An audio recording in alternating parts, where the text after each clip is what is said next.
നമസ്കാരം. തിരുവല്ല മീഡിയ വാർത്തകളിലേക്ക് സ്വാഗതം. ചെങ്ങന്നൂർ സർവീസ് സഹകരണ ബാങ്കിന്റെ ഹെഡ് ഓഫീസിലേക്ക് UDF മാർച്ചും ധർണയും സംഘടിപ്പിച്ചു. ബാങ്ക് അഡ്മിനിസ്ട്രേറ്റർ ഭരണം ഏർപ്പെടുത്തി നിക്ഷേപകരുടെ പണം തിരികെ നൽകണമെന്നാവശ്യപ്പെട്ടാണ് പ്രതിഷേധ സമരം സംഘടിപ്പിച്ചത്. മുൻ MLA ജോസഫ് പുതുശ്ശേരി ഉദ്ഘാടനം ചെയ്തു. അതും കഴിഞ്ഞ് അവിടുത്തെ കാശും വന്ന കാര്യം തിരിച്ചടക്കാൻ UK അയക്കുന്നതിനൊന്നും നമുക്ക് വരാറില്ല. വീടും പുതുക്കി. ഏതായാലും ഒരു കാര്യം ഞാൻ പറയാം, വീട് പുതുക്കിയത് നന്നായി. കാരണം അറ്റാച്ച് ചെയ്യുമ്പോൾ നല്ല വീട് അറ്റാച്ച് ചെയ്യുന്നതിന്റെ കാശ് കൂടുതൽ ഈടാക്കാൻ പറ്റുമല്ലോ. 9 ലക്ഷം രൂപയാണ് എടുത്തിട്ട് അടയ്ക്കാത്തത്. ഞാൻ വിജയപൂർവ്വം സൂചിപ്പിക്കേണ്ട ഇപ്പോൾ റിപ്പോർട്ട് പുറത്തു വന്നിട്ടുണ്ട്. ബാങ്ക് ജീവനക്കാരും ഭരണസമിതി അംഗങ്ങളും കൂടി മാത്രം 2,46,00,000-ലധികം 2.5 കോടി രൂപയാണ് വായ്പയും വാക്രയുമായി എടുത്തിട്ട് തിരിച്ചടവില്ലാതെ കിടക്കുന്നത്. നിങ്ങളൊന്ന് ആലോചിക്കുക. ഇവിടെ അമ്മയെ ചികിത്സിക്കാൻ തളർന്നു കിടക്കുന്ന അമ്മയെ ചികിത്സിക്കാൻ കാശ് ലഭിക്കാതെ പാവപ്പെട്ടവൻ നെട്ടോട്ടം ഓടുമ്പോൾ 2,46,00,000 രൂപയാണ് ഭരണസമിതി അംഗങ്ങളും ജീവനക്കാരും മാത്രം മൊത്തത്തിൽ കൊടുത്തിരിക്കുന്നത് 29 കോടി രൂപയാണ്. മൊത്തത്തിലുള്ള വായ്പയുടെ ഒരു കാര്യത്തിൽ നടപടിയില്ല. എന്ത് ന്യായീകരണമാണ് ഇതിനുള്ളത്?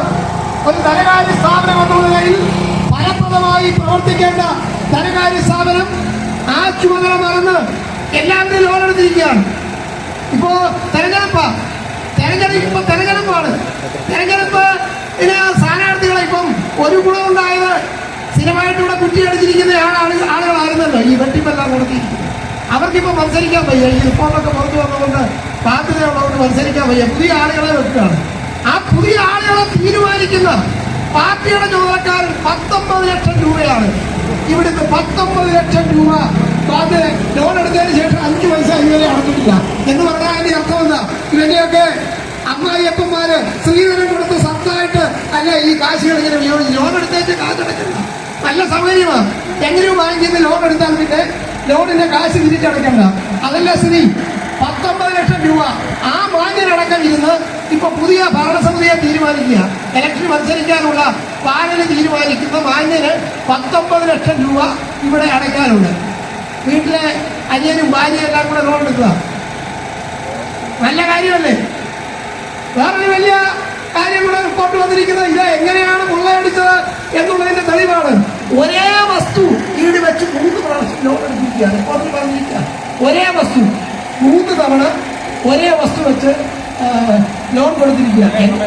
ഒരേ സമയം ഒന്ന് കൊടുത്തു കുടിശ്ശിയായി. അതിന്റെ പേരിൽ വേറെ ആൾക്ക് ആ വസ്തു വെച്ച് തന്നെ ലോൺ കൊടുത്തിരിക്കുകയാണ്.